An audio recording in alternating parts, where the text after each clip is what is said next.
Vamos a hablar ahora aquí en el estudio. Tenemos el gusto y el honor de contar con la visita de un gran periodista, Alejandro Sánchez, que nos viene a presentar un libro que hoy justamente va a presentar públicamente, un libro que rescata la memoria de estas historias que vivimos, historias de dolor, historias de esperanza, historias humanas, la mayor parte de ellas del 19 de septiembre de 2017. Alejandro Sánchez, bienvenido. Gracias, Salvador. Un gusto estar aquí con ustedes. Carlos, buen día. El libro se llama 19 edificios como 19 heridas, se lo vamos a estar comentando en un momento más, y de verdad es un libro que vale mucho la pena que usted lo tenga, que lo lea, porque además, si usted lo compra, el libro, las ganancias que se obtengan de su venta van a ser destinados a ayudar a los damnificados del multifamiliar de Tlalpan. Es decir, no es un libro que se haya hecho con fines comerciales, es un libro, ya nos dirá Alejandro, ¿para qué tú coordinaste este esfuerzo de varios periodistas que rescatan esta memoria? ¿Por qué decidieron hacer esto? Consideramos que el 19 de septiembre de 2017, uno de los factores, a diferencia de hace 32 años, es para bien el manejo de las redes sociales, pero al mismo tiempo se saturó de información, y sobreinformación genera desinformación. Mis primeros días de cobertura en la Ciudad de México y luego en Oaxaca me encontré con una constante de que la mayoría de la gente conocía más una historia de ficción que tenía que ver con el supuesto rescate de la niña Frida Sofía, pero no identificaba bien exactamente los lugares de los edificios, las historias, los personajes, y sobre todo la pregunta de por qué se habían caído los edificios. Lo que nos decía el gobierno en su narrativa oficial era que se habían caído por la fuerza de la naturaleza, pero desde los primeros indicios y en las coberturas de los periodistas desde el día 1 y conforme fueron pasando las semanas, fueron brotando distintos datos que contraponían la versión inicial de la autoridad, que el sismo nos había afectado, pero muchos edificios no se habían derrumbado por la fuerza de la naturaleza, se habían derrumbado porque se construyeron mal, porque no se les dio atención después del sismo del 85 y encontramos algún tipo de negligencia o de corrupción. Entonces, ese es el fin de hacer esta memoria histórica. Y es la otra pregunta que se plantea el libro: ¿por qué el sismo nos pegó tan fuerte? Y seguimos conversando aquí en el estudio con el periodista Alejandro Sánchez, coordinador de este libro, 19 edificios como 19 heridas, ¿por qué el sismo nos pegó tan fuerte?, de Editorial Grijalvo. Un esfuerzo de memoria muy destacable, son crónicas del sismo, historias que son recuperadas por periodistas, todos ellos con una gran pluma, reportajes de Óscar Alarcón, de Hugo Corso Sanabria, Silvia Garduño, Francisco Goldman, Edgar Ledesma Gasca, Alvinson Linares, Francisco Nieto, Ernesto Núñez, Georgina Olson, Penilei Ramírez, París Alejandro Salazar, Nancy Saldaña, Laura Sánchez Ley, Claudia Solera, Laura Toribio, Daniel Venegas, Neldy San Martín y por supuesto el propio Alejandro Sánchez. Alejandro, ¿cómo reclutas a este equipo de periodistas y qué es lo que les dices cuando les propones trabajar contigo en esta recopilación de historias? De alguna manera son historias que personalmente me fueron impactando sus narraciones iniciales, y es la manera en que se recopila y les hace la convocatoria después de haberlo planteado a la editorial, con quien ya habíamos trabajado anteriormente en algunas otras publicaciones. Aceptan la propuesta y ahora el reto era convencer a los colegas de que meses después regresaran al lugar donde iniciaron su cobertura y donde cumplieran la máxima de Richard Kapuscinski de haber trabajado a 2 libretas, una, los despachos informativos del día a día, de la inmediatez, pero siempre te guardas cosas como periodista cuando estás en el lugar de los hechos, cuando observas, cuando entrevistas, cuando te dan tips de información. Con la mayoría de los casos sabíamos que había información material de sobra, pero el gran reto, y que pudiéramos salir un año después, era volver meses después al lugar de los hechos. Y consideramos, como lo decimos en la introducción, que vinieron las palas, los trascabos, limpiaron los lugares del siniestro, se llevaron los escombros, se llevaron los fierros retorcidos, pero lo que no pudieron limpiar fue precisamente los indicios de corrupción en la mayoría de los predios. Aunque inicialmente también queríamos que el libro tuviera estas historias humanas, nos dimos cuenta que todas las historias de las que hablamos dentro de la Ciudad de México, pero también en el interior del país, en lugares como Puebla, como Oaxaca, Chiapas, Morelos, que fueron fuertemente azotados, siempre salpicaba de una u otra forma la corrupción antes, durante y después del sismo. Y hoy los periódicos amanecen dando todos esos ángulos. Claro, ¿no? ha habido investigaciones específicas sobre ese tema de cómo impactó la corrupción en el sismo. Es. Alejandro, de estas historias, ¿cuál fue la que más te impactó? Hay dos historias que me impactan porque son tan diferentes y nos enfocan hacia distintos condición humana, pero también de lo que es la perversidad en casos como estos, donde sale lo peor de las personas, pero también sale lo mejor.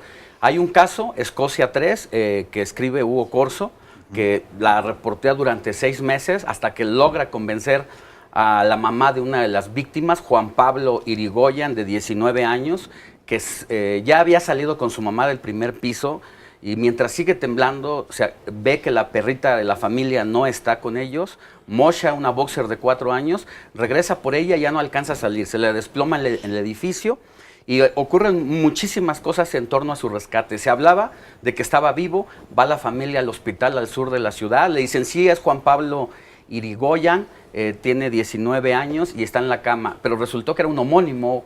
Juan Pablo Irigoyen solamente era una vocal la que cambiaba al personaje hasta que lo rescatan y al final la madre no se queda cruzada de brazos, que este libro también tiene un concepto en todas las historias que es el famoso concepto de la resiliencia, este momento de introspectiva del ser humano para reponerse de lo peor de las tragedias, y logra descubrir la mamá a raíz de una pregunta que dice, ¿por qué mi edificio, que estaba en medio de otros 2 grandes edificios, por qué fue el único que se cayó? ¿Por qué no se cayó el del lado oriente y por qué no se cayó el del lado poniente? Y comienza a hacer una investigación mediante solicitudes de acceso a la información, mediante entrevistas, extramuros con gente del gobierno, hasta que descubre, documenta cómo un edificio que debió haber tenido 6 pisos tenía 8, el edificio que debió haber tenido 16 departamentos tenía 24, y lo peor, tenía un estacionamiento subterráneo que por ahorrar espacio y hacer más cortas las columnas, menos anchas para poder ganarle más espacio cajones, a los cajones, pues esto debilita el edificio y por eso se derrumba. Hoy ese edificio está siendo recuperado y no hay una sola persona que esté investigada que nos diga ¿quién fue el responsable de esto? De esa negligencia. Y eso ocurre en todas las historias. En todas las historias hay ese común denominador, la negligencia, la corrupción, las tranzas detrás de la forma en que se construyeron muchos edificios que se cayeron el 19 de septiembre. Y hay muchas historias, de verdad que le digo, es un libro que vale mucho la pena, historias que todos vivimos en esos días y que hoy son recuperadas para la memoria histórica. Vienen, por ejemplo, por supuesto, las historias del TEC de Monterrey, por ejemplo, narran esta que escribe Georgina Olson Jiménez, ¿no? Los puentes del TEC se titula, donde narra esta tragedia donde mueren varios estudiantes al caerse los puentes. Está una que me conmovió mucho, que recuperas tú, que es la historia de Marco Gil Vela, este joven que pierde a su familia en Jojutla, Morelos, ¿no? Sí, es la famosa fotografía donde el soldado llora mientras está removiendo escombros porque encuentra el brazo de una niña atrapada, y lo primero que se le viene a la mente al soldado, ahora lo sabemos por lo que fue escribiendo Marco Vega Gil en sus memorias de resiliencia, de cómo enfrenta esa tragedia. El soldado tiene una hija de esa edad. El soldado vive en Juchitán, Oaxaca, donde acababa de pasar, el sismo también. Y él va escribiendo públicamente, Marco Vega Gil, cómo va superando cómo la va enfrentando, porque muere la esposa, muere la hija, se queda solo y comienza a hacer una publicación periódica de sus memorias, de sus recuerdos, hasta que un día le escribe a la esposa una carta de despedida prácticamente, diciéndole que nunca más va a volver a llorar, que ya le lloró lo suficiente, es lo que él considera que fueron meses suficientes, y que ahora va a resurgir y, bueno, acaba su historia en otra cosa inesperada. Bueno, pues tiene que leer ese tipo de historias. Está también, por ejemplo, el trabajo de Penilei Ramírez, El pueblo del tsunami, que nos recuerda este pueblo en San Mateo del Mar, allá en Oaxaca, ¿no? En donde no solo vivieron el temblor, sino también el embate del mar. Sí, lo que es un texto escrito con una prosa maravillosa, Sí, muy bonito, donde nos habla de este tsunami y donde nos dice cómo abandonaron el golpe del 7 de septiembre a las 12 de la noche, cómo la gente fue huyendo y encontró un buen lugar de refugio, que era Juchitán, que también estaba devastada, pero les habían dado la alerta de que en cualquier momento podría haber un tsunami y es lo que encontró la gente. Pero luego Penilei regresa 6 meses después y se encuentra con un pueblo de usos y costumbres donde no hay autoridad por un pleito electoral y no hay ayuda, ¿no? La ayuda tarda muchísimo en fluir porque además la autoridad que está en las cabeceras municipales se dedica a la pesca de los víveres, de la ayuda, incluso los recursos en efectivo, y el problema de lo que vivimos hace un año es que el golpe nos dio duro en medio de un arranque de un proceso electoral. Efectivamente estábamos en esas, andábamos en el tema electoral cuando nos llegó el sismo. Hay historias pues que todos recordamos y algunas que incluso fueron olvidadas en su momento, los pueblos del sur de la Ciudad de México que pues casi nadie se acordó de ellos hasta después, Xochimilco, Tláhuac, ¿no? Tláhuac que estaba en medio de la historia de terror de Ojos y todo esto, y luego viene la tragedia. ¿Qué hablan por ejemplo, de Tláhuac, de Xochimilco, de todas estas historias? Es la puerta de entrada del sismo. Yo digo que visto desde un dron o de un helicóptero, la ciudad fue como, recibió un hachazo en esa parte. Curiosamente es la puerta de entrada. Justo el golpe más duro comienza en la puerta de entrada, por donde Emiliano Zapata llegó con sus revolucionarios y sus tropas para encontrarse luego con Pancho Villa y hacer la revolución. Claro. Justo ahí nace una historia también de Xochimilco, donde entra el golpe del sismo, cruza Tláhuac, cruza Iztapalapa, Benito Juárez, Cuauhtémoc, Miguel Hidalgo y termina en Gustavo A. Madero, donde un edificio se cayó. Entonces atraviesa todo, pero en la misma Ciudad de México la ayuda tardó y sigue tardando porque Tláhuac es la que más tiene más de 80 grietas y el gobierno de la Ciudad de México se comprometió a hacer un atlas de riesgo, el cual no existe. Se comprometió a saber de qué eran esas fallas. Luego, porque hay fallas, yo que voy muy seguido por allá, porque ahí viví, ahí hice mi adolescencia, las calles son intransitables aún, se separaron 30 centímetros, nadie las se abrieron 40 centímetros y hay una profundidad que nadie ha sabido de cuánto es. La autoridad dijo que iba a rellenar esas grietas con material a alta presión y es momento, ni atlas de riesgo, ni relleno, que lo cual no está bien porque es como echarle yeso a una estructura que no está en condiciones de seguir manteniéndose de pie. Y entonces hay mucha deuda de la autoridad. Las personas siguen olvidadas, siguen viviendo en los campamentos y los recursos que llegaron de lugares tanto de la iniciativa privada como de gobiernos extranjeros, no sabemos cómo se han manejado. Un año después, Alejandro, te lo pregunto a partir de todo lo que viviste con la coordinación de este libro, porque tú fuiste el encargado de revisar las historias, de editarlas una por una, por eso las conoce también cada trabajo de cada uno de los periodistas que colaboran. ¿Tu balance cuál sería un año después? ¿Es una fecha para conmemorar o todavía es una fecha para la denuncia?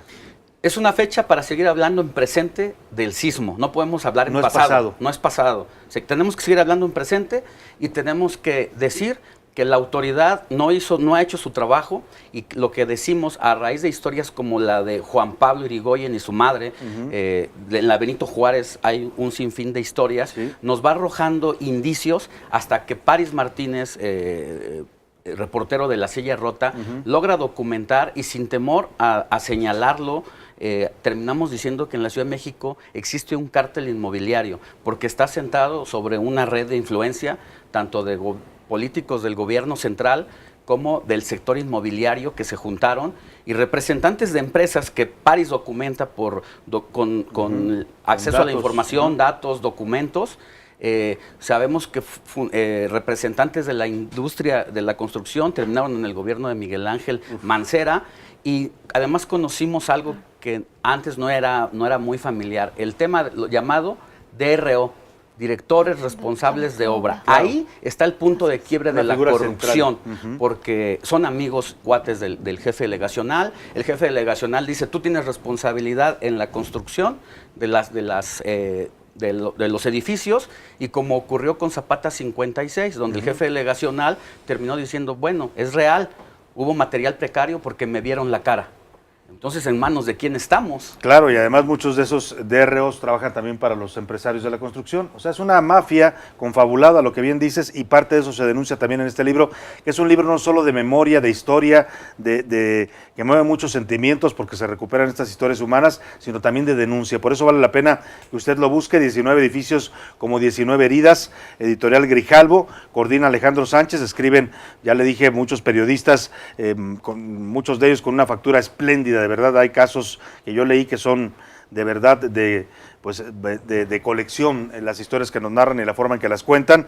Y bueno, pues además el regalar las ganancias, Alejandro, que me parece una gran decisión a los damnificados del multifamiliar Tlalpan. Inicialmente, antes de que el libro se fuera a imprenta, decidimos hacerlo a la unidad habitacional de Tlalpan, porque lamentablemente para los vecinos en ese lugar era prácticamente el sitio donde casi el 100% de responsable de que se haya derrumbado esa torre correspondía a los habitantes, porque no le dieron mantenimiento. 2011 se iba a vender un departamento, llegó un perito, revisó el edificio y les dijo, si no se le da mantenimiento, en 6 años se cae. Y se cayó. Entonces consideramos que eran los más olvidados, los que iban a enfrentar su propia tragedia, y por eso decidimos canalizarlos el apoyo a ello. A ese. Cada libro que usted compre, el dinero va a ayudar a los damnificados. Así que un año después, bien decía Alejandro, hay que seguir hablando en presente porque todavía muchos capitalinos y muchos mexicanos viven en esta tragedia, no han podido resolver, no han recibido ayuda del gobierno y siguen sin casa, siguen viviendo en la calle, muchos de ellos en campamentos improvisados. Así es que compre el libro, búsquelo, está presente supongo en distintas plataformas. Tanto digital como en todas las librerías.